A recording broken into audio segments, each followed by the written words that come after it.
네, 수요예배에 나오신 여러분들을 주님의 이름으로 한 분 한 분 축복합니다. 우리 하나님 말씀 사사기 4장 11절부터 24절까지의 말씀을 함께 저와 여러분 한 절 교독하겠습니다. 사사기 4장 11절부터 24절까지입니다.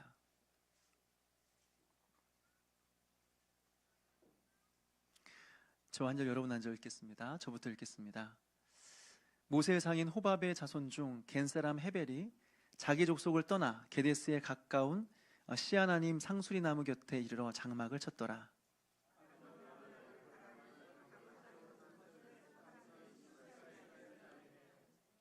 시스라가 모든 병거 곧 철병거 900대와 자기와 함께 있는 모든 백성을 하루세 탁고 임에서부터 기손강으로 모은지라.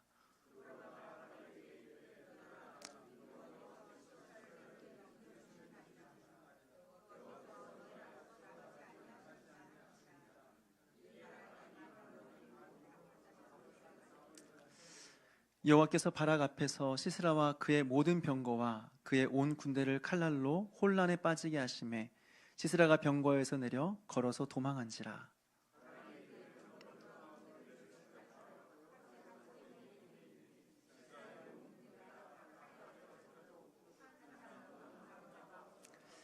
시스라가 걸어서 도망하여 겐사람 헤벨의 아내 야엘의 장막에 이르렀으니 이는 하솔 왕 야빈과 겐사람 헤벨의 집 사이에는 화평이 있음이라.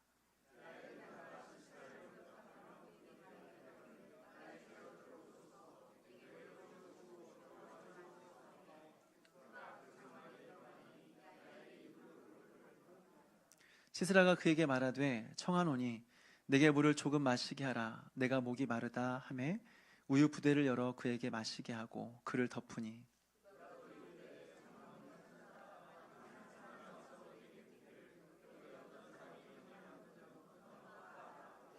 그가 깊이 잠드니 헤벨의 아내 야엘이 장막 말뚝을 가지고 손에 방망이를 들고 그에게로 가만히 가서 말뚝을 그의 관자놀이에 박음에 말뚝이 꿰뚫고 땅에 박히니 그가 기절하여 죽으니라.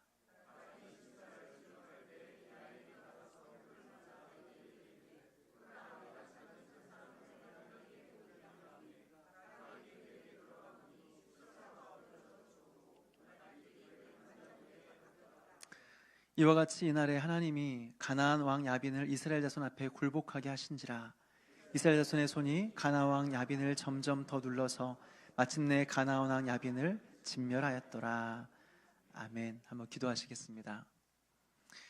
하나님 아버지, 오늘 시간 우리가 하나님 앞에 섰고 또 하나님 말씀을 듣고자 합니다. 하나님께서 우리에게 듣는 마음 허락하여 주시고 말씀의 인도를 따라 살아가는 우리 모두가 될 수 있도록 도와주시옵소서.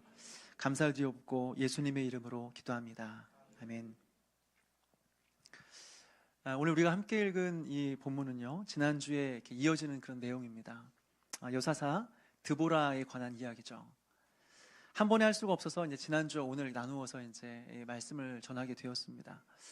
앞에 내용을 뭐 다 기억하시겠지만 혹시나 하는 마음에 한번 정리를 하고 넘어가자면, 하나님께서 여자 사사 드보라를 세웁니다. 여자는 사람으로서 그 당시에 잘 인정받지 못하던 그런 시대였습니다. 그런데 그때에 이스라엘의 여자 대표자를 세웠다라고 하는 것은 그만큼 이스라엘에 사람이 없었다고 하는 것을 말해주고 있는 것이죠. 수많은 사람들이 있는데 그 중에 참 하나님께서 쓰실 사람이 없었다라고 하는 것을 보여주는 겁니다. 바락을 보게 되면 이 말이 어떤 의미인지 우리는 잘 알게 되죠. 드보라가 군대 장관 바락에게 여호와의 명령을 전합니다. 이스라엘 하나님 여호와께서 이같이 명령하지 아니하셨느냐? 너는 납달리 자손과 스불론 자손 10,000명을 거느리고 다볼산으로 가라. 그를 내 손에 넘겨주리라 하셨느니라. 하나님께서 이게 하셨으니까 너는 가서 승리해라, 싸워라 라고 할 때 바락이 했던 말은 무엇이냐면, 네, 순종함으로 가겠습니다가 아니라 너 안 가면 나도 안 가. 여자 사사의 드보라에게 너 안 가면 나도 안 가 했던 사람이 바로 바락이죠. 여러분, 이게 남자가 할 소리입니까? 아무리 그래도 전쟁의 상황에서 여자 이렇게 붙들면서 뒷공무지 쳐다니는 것이 남자가 할 일입니까? 이런 것을 보게 되면 참 이스라엘에 사람이 없었구나, 이스라엘에 참 인물이 없었구나라는 것을 보여주는 거죠. 결국 바락은 전쟁에 나가게 되었습니다. 드보라가 함께 가겠다고 약속하니까 그때서야 이제 따라가게 된 거죠. 어쨌든 전쟁에 나가 싸웠습니다. 그러나 바락은 전쟁에서 이기고도 영광을 취하지 못했습니다. 왜냐하면 반쪽짜리 순종이었으니까. 반쪽짜리 순종이었으니까 전쟁에 나가서 승리했음에도 불구하고 그 영광을 취하지는 못했다라고 하는 것을 우리가 지난 시간에 살펴보았습니다. 그래서 오늘 이제 이 본문을 보게 되면요, 이제 전쟁이 시작이 되었습니다. 그리고 이 전쟁은 이스라엘의 승리로 마치게 되죠. 오랜 시간이 걸리지 않았습니다. 한순간에 이스라엘의 승리로 마치게 되었습니다. 도대체 어떤 일이 일어났을까요? 우리 아까 읽었던 이 말씀 중에서 우리 15절 말씀을 같이 한 목소리로 읽겠습니다. 사사기 4장 15절 말씀입니다. 시작. 여호와께서 바락 앞에서 시스라와 그의 모든 병거와 그의 온 군대를 칼날로 혼란에 빠지게 하심에 시스라가 병거에서 내려 걸어서 도망한지라. 아멘. 여기서 우리가 이스라엘이 어떻게 승리했는지 이것을 알기 위해서는 여기서 나오는 여호와께서 온 군대를 칼날로 혼란에 빠지게 하심에 이 말을 이해할 필요가 있습니다. 다시 말해서 이스라엘 승리의 원인이 무엇이냐? 바로 여호와의 칼날이라는 겁니다. 여호와의 칼날 때문에 이스라엘 백성들이 이겼다고 하는 것이죠. 이 말을 정확하게 우리가 이해하기 위해서는 이 여호와의 칼날이라는 의미가 무엇인지 이해하기 위해서는 우리는 사사기 5장 말씀을 같이 읽어야 됩니다. 사실 사사기 5장과 사사기 4장과 사사기 5장은 지금 같은 내용을 말하고 있는 겁니다. 똑같이 드보라 때 있었던 이야기를 하고 있는 거예요. 그런데 차이점이 있습니다. 사사기 4장과 5장 똑같은 내용을 말하고 있지만 차이점이 있는데 그것은 무엇이냐면 4장은 역사적인 서술 방식으로 기록하고 있다는 겁니다. 사건을 사실 중심으로 기록하고 있는 겁니다. 그리고 인물들의 행동에 맞추어 설명하고 있습니다. 그런데 5장을 보게 되면 이 사사기 5장은 시적인 표현들로 가득 차 있습니다. 그리고 그 내용이 무엇이냐? 드보라 때 있었던 이 전쟁을 사실적으로 표현하고 있는 것이 아니라 신학적이고 영적으로 표현하고 있다고 하는 거죠. 그리고 사람의 행동에 초점을 맞추는 것이 아니라 하나님께서 행하신 그 일들에 초점을 맞춰서 이제 이 전쟁의 상황을 설명하고 있다고 하는 것이죠. 그러니까 4장과 5장을 같이 읽어야 되는 겁니다. 4장과 5장을 함께 읽을 때 이 전쟁이 어떻게 승리했는지를 정확하게 종합적으로 바라볼 수 있다고 하는 거죠. 다시 말해서 이 일들은 드보라와 바락의 순종을 통해서 이루어진 일입니다. 동시에 이 전쟁은 하나님의 도움에 손길이 있었음으로 말미암아 하나님 때문에 승리하게 된 전쟁이라고 하는 것이죠. 이것을 우리는 볼 수 있어야 된다고 하는 겁니다. 여기서 우리가 중요한 한 가지 관점을 배우게 되는데요, 성경을 바라보는 관점, 이 세상을 바라보는 관점이 어떠해야 되는지를 우리는 생각하게 됩니다. 다시 말해서 우리에게는 두 가지 관점이, 이 세상을 바라보는 두 가지 관점이 필요하다고 하는 거예요.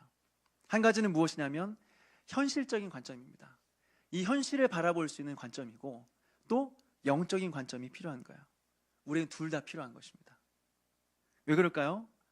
우리는 이 세상이 아니라 저 하늘을 바라보는 사람들입니다. 이 세상의 원리를 따라 살아가는 사람이 아니라 저 하늘의 원리를 따라 살아가는 사람들입니다. 그러니까 이 세상에 살지만 우리는 항상 영적인 관점을 가지고 살 필요가 있다는 거예요. 그런데 우리의 두 발은 어디에 서 있냐면 이 땅에 우리의 두 발을 디디고 살아갑니다. 우리가 이 땅에서 숨을 쉬면서 이 땅에서 호흡하면서 살아가고 있는 거죠. 그러니까 동시에 우리는 영적이기도 하지만 사실적이고 현실적인 관점이 있어야 돼요. 그래야 우리는 균형 잡힌 삶을 살아갈 수 있다고 하는 것입니다. 그러니까 먼저 우리에게 필요한 것은 무엇이냐면 언제나 우리에게는 먼저 상식적인 것이 필요합니다. 우리는 상식적인 게 필요해요. 그리고 현실적인 것이 필요합니다. 현실적인 부분을 이야기하면 어떤 사람들은 참 믿음이 없다 이야기합니다. 믿음이 없네 이야기합니다. 근데 여러분 절대 그렇지 않습니다. 비상식적인 것이 믿음이 될 수 없습니다. 여러분, 이해할 수 없는 모든 일들이 하나님의 일이 아닙니다. 우리에게 문제는 믿음이 없어서 문제라기보다는 현실을 너무나 인정하지 않는 거예요. 현실을 부정하고 무시해서 생기는 문제들이 훨씬 많다고 하는 거죠. 교회를 건축하는데 교회가 감당하지도 못할 빚을 진 것입니다. 처음에는 믿음으로 하자고 시작했어요. 근데 결국 보면은 빚도 못 갚고 엄청난 빚을 남기게 되는 거죠. 그리고 그것 때문에 교회가 오랜 시간 동안 아픔을 겪고 결국에는 분열을 겪고 있는 많은 경우들을 우리가 많이 보지 않습니까? 여러분, 이것이 믿음입니까, 여러분? 믿음입니까? 아니에요. 상식적이지 않은 것입니다. 그리고 지혜가 없었던 것입니다. 또한 너무 영적이어서 문제가 된 적이 너무나 많습니다. 예전에 귀신론이라고 하는 건강하지 않은 신학적인 흐름이 있었습니다. 모든 문제들이 다 귀신의 역사라는 거예요. 그렇게 해석을 했습니다. 길을 가다 사고가 나도 귀신의 역사고 감기가 걸려도 귀신의 역사라는 거예요. 여러분, 모든 일들을 이런 식으로 해석하게 되면 어떻게 되는 줄 아십니까? 책임감 없는 사람 되는 거예요. 무책임한 사람들 되는 거예요. 사고가 났을 때 분명히 본인이 주의를 기울이지 않은 부분이 있는 겁니다. 그리고 계속 사고가 나게 되면 이것은 귀신의 역사가 아니라, 귀신을 쫓아야 되는 문제가 아니라 이제는 운전하면 안 되는 거예요. 이제는 운전할 때가 아니다라는 것을 분명히 가르쳐 주는 거죠. 감기에 걸리면 귀신을 쫓아서 감기를 나을 생각을 하는 게 아니라 잘 먹고 잘 자고 운동함으로써 자기 자신을 관리해야 되는 것이지, 귀신을 쫓아냄으로써 감기를 낫게 하는 것은 아니다고 하는 것입니다. 우리는 언제나 상식적인 수준에서 현실적인 감각으로 자신을 스스로 관리할 수 있는 일들이 필요하다고 하는 것입니다. 동시에 우리는 모든 일들을 다 믿음으로 해야 됩니다. 모든 일들을 믿음으로 한다, 모든 일들을 영적으로 한다, 이 말이 무슨 말일까요? 우리의 삶 가운데 하나님께서 개입할 여지를 남겨놓는다는 것입니다. 그리고 하나님께서 우리의 삶을 어떤 상황 가운데서든지 우리를 선하게 인도하실 것이다 라고 하는 사실을 인정하는 것이죠. 사랑하는 여러분, 만약 우리가 우리의 상식적인 수준에서 모든 일들을 하게 되면 그것은 하나님의 일이 아니라 사람의 일이 되는 것입니다. 그럼 우리에게는 기적은 일어나지 않는 것이고, 만약 그렇게 된다고 한다면 우리에게 놀라운 일을 행하시는 하나님의 위대하심을 찬양하는 일들은 사라지게 되는 것이죠. 그러니까 우리는 두 가지 관점이 필요합니다. 현실적인 관점과 영적인 관점, 이 두 가지가 필요합니다. 그래서 균형 잡힌 신앙생활이 우리에게 필요하다고 하는 거예요. 한 가지 적용을 한번 해보자면요, 우리가 만약에 병에 걸렸습니다. 아픕니다. 어떻게 해야 될까요? 병에 걸렸으면 병원 안 가고 기도만 하면요, 믿음 있는 사람이 아니라 지혜가 없는 사람이 되는 거죠. 아프면 병원 가야 됩니다. 병원 가서 주사 맞고 약 먹어야 됩니다. 그리고 간절히 하나님 앞에 기도해야 됩니다. 이 약이 내 몸에 효과가 있을 수 있도록, 이 치료의 과정 중에 하나님의 은혜를 경험할 수 있도록 우린 치료받으면서 하나님을 의지합니다. 그렇게 해야 됩니다. 이것이 믿음입니다. 이것이 균형 잡힌 신앙생활이라고 하는 거죠. 만약 우리가 또한 우리 중에 우울증에 걸렸다고 한다면요, 어떻게 될까요? 어떤 분들은 우울증에 대해서 굉장히 부끄럽게 생각하는 사람들이 있습니다. 내가 예수 믿었는데, 내가 신앙생활하고 직분까지 가졌는데 내가 우울증이라니, 부끄럽다, 부끄러워서 말을 못하겠다. 여러분, 그렇지 않습니다. 18세기의 최고의 설교자로 알려진 찰스 스펄전은요, 평생을 우울증을 앓으며 살았습니다. 스펄전이라는 사람은 사람들이 가득 메운 예배당에서 설교를 하는데요, 아마 이 스펄전을 시기했던 사람이 있었던 것 같아요. 그 집회에 참석하여서 스펄전이 설교에 집중하지 못하도록 불이야 소리를 질렀습니다. 그 불이야라는 소리를 듣고 사람들이 혼비백산해서 흩어지는데, 흩어지는 과정 중에 사람이 너무 많으니까 사람이 깔리기도 하고 다치기도 하고 많은 사람들이 죽었습니다. 이것이 평생 스펄전에게는 트라우마로 남았습니다. 그래서 죽는 순간까지 우울증으로 살았습니다. 그런데 그 우울증과 불면증 속에서도 그는 죽는 순간까지 주옥 같은 설교를 쏟아내었고, 수많은 사람들의 말씀을 통해서 하나님의 영광을 보게 만들었다고 하는 것이에요. 우리 중에 우울증으로 고생하는 분이 계십니까? 여러분, 절대 믿음이 없어서 그런 거 아닙니다. 병원에 가서 치료 받으십시오. 그리고 간절히 하나님을 찾으십시오. 어쩌면 평생 안 나을 수 있습니다. 그렇지만 그것은 중요하지 않습니다. 그렇게 하나님을 계속해서 의지하며 살아가는 것이 은혜인 줄 믿으시기 바랍니다. 사랑하는 여러분, 우리의 영성은요, 현실에 뿌리 박혀 있어야 됩니다. 현실에 뿌리 박힌 영성이 영성인 것입니다. 한쪽에 치우치면 반드시 문제가 생깁니다. 신앙의 균형이 필요합니다. 상식과 영성을 겸비한, 그래서 균형 잡힌 신앙생활하는 그런 저와 여러분 되시기를 주님의 이름으로 축원합니다. 다시 본문으로 돌아와서 5장을 보니까 이스라엘이 승리한 이유에 대해서 말씀해주고 있습니다. 4장에서는 분명히 여호와의 칼날이라고 말하고 있는데 5장을 보게 되니까 그것이 뭐냐? 그 여호와의 칼날의 정체가 뭐냐? 보니까 비라는 거예요. 비. 하늘에서 내리는 비라고 하는 것이죠. 우리 5장 4절 말씀을 같이 한번 읽어볼까요? 사사기 5장 4절 같이 읽겠습니다. 시작. 여호와의 주께서 세일에서부터 나오시고 에돔 들에서부터 진행하실 때에 땅이 진동하고 하늘이 물을 내리고 구름도 물을 내렸나이다. 하늘이 물을 내리고 구름도 물을 내렸나이다. 다시 말해서 하늘에서 비가 쏟아졌다고 하는 것이죠. 근데 여러분, 어떻게 하늘에서 내리는 비가 여호와의 칼날이 된 것일까요? 앞서 말씀드린 것처럼 시스라가 이끄는 철병거 900대가 기손강에 모여 있었습니다. 그것이 이스라엘 백성들에게는 엄청난 위협이 되었을 것 같아요. 천지를 진동하는 그 말발굽 소리와 말소리, 말 울음소리, 그리고 햇빛에 반짝반짝 빛나는 철로 된 엄청난 규모의 철병거들, 이것이 이스라엘 백성들에게 엄청난 두려움과 위협이 되었을 것 같습니다. 그런데 거기를 성경에 뭐라고 말하고 있냐면 강이라고 말하고 있어요. 기손강에 모였대요. 여러분, 철병거들이 왜 강에 모여 있을까요? 철병거가 무슨 배입니까? 잠수함입니까? 아니죠. 이스라엘에 있어서 기후를 보게 되면 기후는 두 가지입니다. 우리나라처럼 봄, 여름, 가을, 겨울 있는 것이 아니라 건기와 우기로 나눕니다. 그런데 이스라엘에 있어 이 강은 비 올 때는 강이 되는데 비가 안 올 때는 길이 됩니다. 철병거는 울퉁불퉁한 길을 다닐 수 없습니다. 산을 오르내릴 수 없습니다. 평평한 길밖에 다닐 수가 없습니다. 근데 그때는 건기였고 비가 오지 않을 때였기 때문에 그 강이 도로가 된 겁니다. 그 도로에서 싸우기 위해서 수많은 철병거들을 모아서 거기에 이제 진을 친 것이죠. 근데 하늘에서 하나님은 비를 내리기 시작했습니다. 하나님께서 하늘의 문을 여시고 비를 내리셨어요. 그래서 어떻게 되었습니까? 땅이 진흙이 되어버렸어요. 그래서 그 거대한 철병거 무리들이 쓸모없게 되어버렸습니다. 사랑하는 여러분, 이것이 하나님께서 일하시는 방식입니다.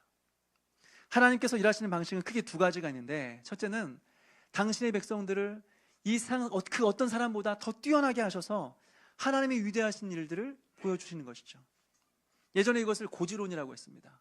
그래서 그리스도인들이 할 수만 있으면 높은 곳으로 올라가자. 예수님 믿는 사람들은 저 높은 곳에 올라가서 세상에 선한 영향력을 끼치자. 이것이 바로 고지론입니다. 어느 정도 일리가 있다고 생각이 됩니다. 우리가 세상에 나가서 전도하는 것보다 힘 있는 사람들, 영향력 있는 사람들, 아니면 연예인들이 나 교회 다닌다 그 한마디가 훨씬 더 어쩌면 영향력을 끼칠 수 있을지 모르겠습니다. 그래서 할 수만 있으면 그리스도인들은 영향력을 끼치는 위치에 올라가는 것이 필요한 것이죠. 그런데 또 한 가지 하나님 일하시는 방식은 무엇이냐면 바로 세상 사람들의 노력과 수고를 전부 쓸모없게 만들어버린 겁니다. 세상 사람들의 그 대단한 지혜, 지식, 능력, 은사, 모든 것들을 다 쓸모없게 만들어버리는 거죠. 그래서 이 세상이 얼마나 힘이 없고 연약한 존재인가를 깨닫게 만드는 겁니다. 이전에 우리가 경험했던 코로나 한번 생각해 보십시오. 여러분, 요즘 시대가 어떤 시대입니까? 달나라가는 시대입니다, 여러분. 화성에 도시를 만든다 안 만든다 지금 이 이야기하고 있는 시대입니다. AI가 인간의 지능을 뛰어넘은 시대입니다. 자율주행이 발달되어서 사람이 직접 운전하지 않고도 원하는 곳에 이동할 수 있는 그런 시대에 우리는 살아가고 있습니다. 그런데 눈에 보이지도 않는 그 작은 바이러스 하나 때문에 온 세상이 마비가 되어버렸습니다.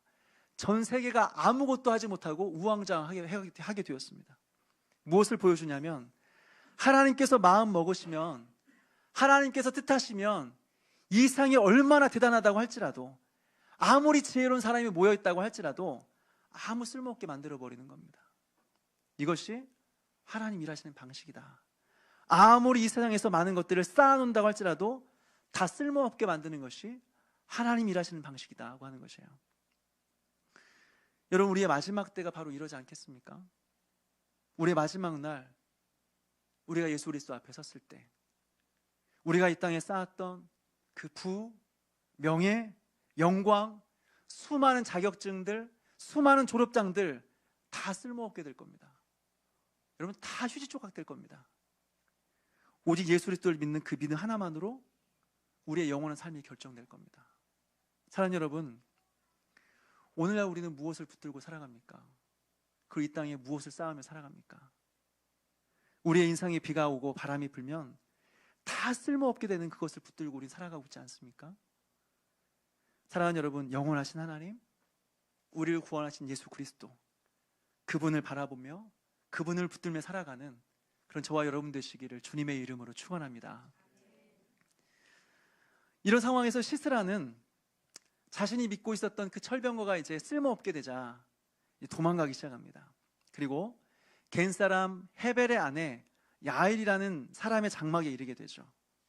그리고 이 장막 안에서 영화로 말하자면 마치 19금 같은 이야기가 이제 이어지게 됩니다. 간단하게 말씀드리면 이런 내용이죠. 한 여인이 사람을 죽였습니다.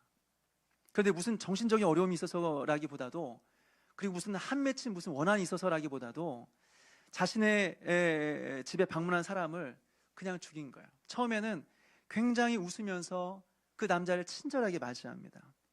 그리고는 웃으면서 그 남자를 침대에 눕힙니다. 그리고 친절하게 웃으면서 그 남자에게 이불을 덮어줍니다. 그리고 따뜻한 우유를 먹게 해서 깊은 잠에 빠지게 만들죠. 이 남자가 잠이 든 것을 확인한 여자는 밤까지 웃으면서 친절했던 그 태도를 바꾸죠. 웃는 표정이 싹 바뀝니다. 그리고는 이제 잠자던 손님에게로 다가가요. 잠자던 손님에게 다가가는 그 여인의 손에는 이제 말뚝과 방망이가 잡혀 있습니다. 들려 있습니다. 그녀는 손님의 관자놀이에 말뚝 올려놓고 한 손으로 가지고 있었던 방망이를 위에서 힘차게 내려 찍습니다. 그 말뚝은 정확하게 시스라의 머리를 관통하고 땅바닥에 박히게 되죠. 그 결과 이 남자는 소리 한번 제대로 못 질러보고 죽게 됩니다. 굉장히 섬찟한, 굉장히 무슨 무서운 공포 영화 같은 이야기가 진행이 되는 거죠.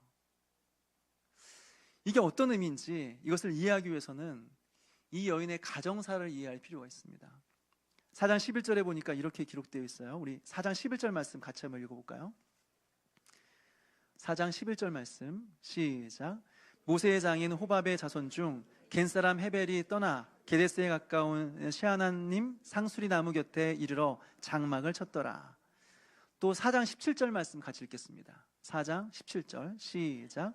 시스라가 걸어서 도망하여 겐사람 헤벨의 아내 야엘의 장막에 이르렀으니 이는 하솔왕 야빈과 겐사람 헤벨의 집 사이에는 화평이 있음이라. 아멘. 이것을 이제 정리해 본다면 야일이라는 여인의 남편은 헤벨이라는 사람이고요, 이 사람은 모세의 장인 호밥의 자손 중 한 사람이었습니다. 그러니까 이스라엘 백성들과는, 이 가정과는 먼 친척 관계에 있었던 거죠. 그렇다면 이스라엘 백성들과 가까운 곳에 살면서 그들과 동맹을 맺으며 살아가야 되는 것이 맞다고 생각되는데, 근데 그렇게 하지 않습니다. 이스라엘 백성들과 함께 살지 않고 그들을 떠나서 20년 동안 이스라엘을 괴롭히는 가나안 하솔 왕, 그 왕과 동맹을 맺은 거죠. 왜 동맹을 맺었을까요? 같은 혈족 관계, 친족 관계와 동맹을 맺지 않고 왜 그들을 괴롭히는 사람과 동맹을 맺었을까요? 이스라엘 민족과 동맹을 맺었다가는 먹고 살기 힘드니까, 안전하지 않으니까. 그래서 이제 이 이스라엘을 괴롭히는 사람과 동맹을 맺은 겁니다. 그렇다면 오늘 이 집에 방문한 시스라는 누구냐? 자신의 가족과 동맹을 맺은 하솔 왕의 군대를 이끄는 사람이었다고 하는 것이죠. 다시 정리해 본다면 야일은 사실 이스라엘 백성들과 혈족 관계에 있었던 사람이 아니지만 실제로는 이스라엘 백성들을 괴롭히는 하솔 왕과 동맹을 맺은 상황이고, 오늘 만난 시스라는 동맹을 맺은 왕의 군대를 이끄는 사람이었다고 하는 것입니다. 다시 말해서 자신의 가정과 동맹 관계의 사람이었다고 하는 거죠. 그러니 원한을 품거나 복수할 수 있는 그런 사람은 아니었습니다. 그런데 왜 이 사람을 죽여야 했을까요? 왜 죽였을까요? 왜 이렇게 무섭게 죽였을까요? 이 여인은 처음부터 이 동맹관계를 인정하지 않고 있었다는 사실을 보여주고 있습니다. 그렇다고 해서 이 동맹관계를 부인할 수도 없었습니다. 왜냐하면 그 당시의 상황으로 볼 때 아내가, 여자가 무엇을 결정할 수 있는 그런 시대가 아니었습니다. 남편이 결정하면 따를 수밖에 없는 그런 상황이었습니다. 그러나 야엘은 현재의 상황을 바꿀 수 없을지언정 현실에 순응하지 않고 동의하지 않았습니다. 그리고 상황을 바꿀 기회가 오자 전쟁의 승리를 위한 결정적인 행동으로 시스라를 죽게 만들었다고 하는 것이죠. 여러분, 오늘 이 사실에 좀 주목해 보았으면 좋겠습니다. 우리가 이 세상을 살면서 가장 중요한 부분이 무엇인가 생각하게 되는 것이죠. 우리가 세상을 바꿀 수 없지만, 이 세상을 변화시킬 수 없지만, 이 세상에 영향력을 끼칠 수는 없지만, 우리가 그렇다고 해서 타협하거나 동의하면 안 된다고 하는 것이죠. 타협하거나 동의하지 않으면서 우리가 우리의 중심을 지키고 있을 때 하나님께서는 그것을 뛰어넘을 수 있는, 상황을 바꿀 수 있는 기회를 우리에게 주신다고 하는 것이죠. 우리 삶을 돌아보게 되면 원치 않은 상황을 만날 때가 너무나 많습니다. 특별히 그리스도인으로서 이 세상을 살아간다고 했을 때 많은 그런 현실적인 벽에 부딪히는 경우들이 너무나 많습니다. 제가 예전에 이제 청년부를 담당하고 있었을 때 한 자매가 이제 목사님 오늘 면접 보고 왔어요 하고 찾아오더라고요. 그래서 뭐 어떻게 면접 잘 봤니? 그래서 뭐 최선을 다했어요. 그 면접 본 이야기를 저한테 해주는 거예요. 그때가 이제 한 십몇 년 전이었던 것 같습니다. 대기업에 입사를 하기 위해서 이제 시험을 치르고 최종 면접까지 갔습니다. 굉장히 똑똑하고 실력 있는 자매였기 때문에 뭐 최종 면접까지 쉽게 갔어요. 그래서 질문에 다 답변하고 마지막 하고 싶은 말이 있냐라고 물어봤을 때 이 자매가 이제 입을 열어서 말을 했대요. 저는 그리스도인입니다. 저는 예수님 믿는 사람입니다. 그렇기 때문에 저에게 중요한 것은 예배입니다. 예배보다 중요한 것은 없습니다. 저는 주중에 수요예배와 금요기도에 반드시 참석해야 됩니다. 그러니까 수요일하고 금요일날 저는 야근 못합니다. 그리고 주일날 저 예배 드려야 됩니다. 아침부터 저녁까지 전 예배 드리고 섬겨야 됩니다. 주일날 못 옵니다. 토요일날은 주일을 준비해야 됩니다. 토요일 못 옵니다. 그렇지만 저를 뽑아주신다면 저는 최선을 다해서 이 회사를 위해서는 일할 준비가 되어 있습니다. 저는 다른 사람 5시간 일할 거 저 1시간만 할 수 있습니다. 그러니까 저를 뽑아주신다면 열심히 일하겠습니다. 여러분, 이 자매가 뽑혔을까요? 안 뽑혔을까요? 면접에서 떨어졌습니다. 여러분, 떨어졌습니다. 물론 저는 그 자매를 믿습니다. 진짜 탁월한 자매입니다. 정말 똑똑하고 일을 잘하는 자매입니다. 그러니까 그 말대로 분명히 할 거라고 저는 믿습니다. 그런데 세상은 그렇지 않습니다. 그렇게 당돌하게 말하는 사람 뽑아주지 않습니다. 이것이 바로 우리가 살아가는 세상이고 이것이 우리가 살아가는 현실이라고 하는 거예요.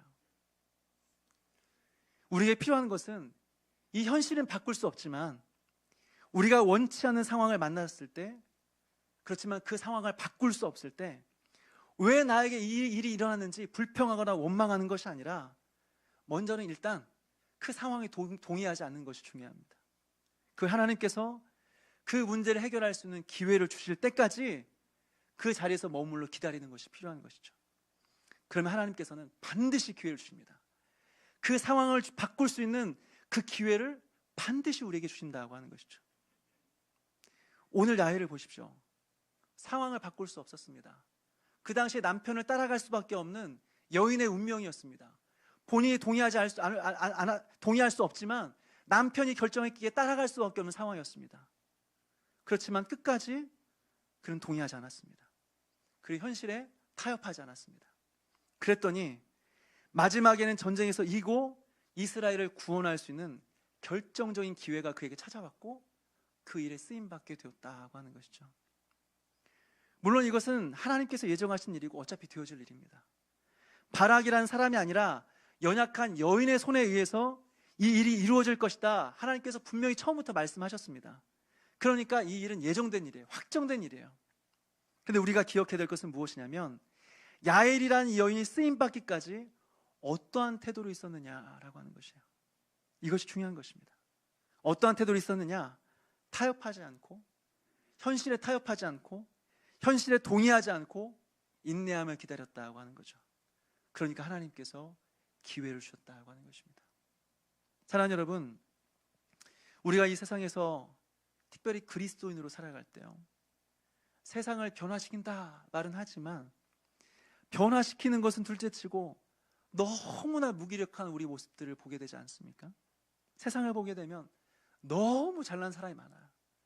정말 똑똑한 사람이 많아요. 출발점부터 다른 사람들이 너무나 많습니다.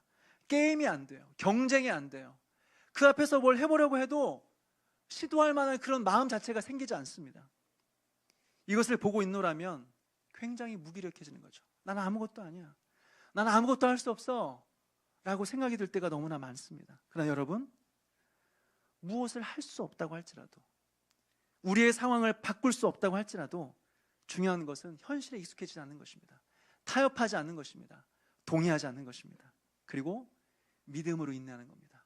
하나님께서 기회를 주실 때까지, 모든 상황을 바꿀 수 있는 기회를 주실 때까지 세상과 타협하지 않고 끝까지 믿음을 지키는 것, 이렇게 살아가는 것이 그리스도인의 삶이고 하나님께서 우리에게 원하시는 삶이라고 하는 거죠.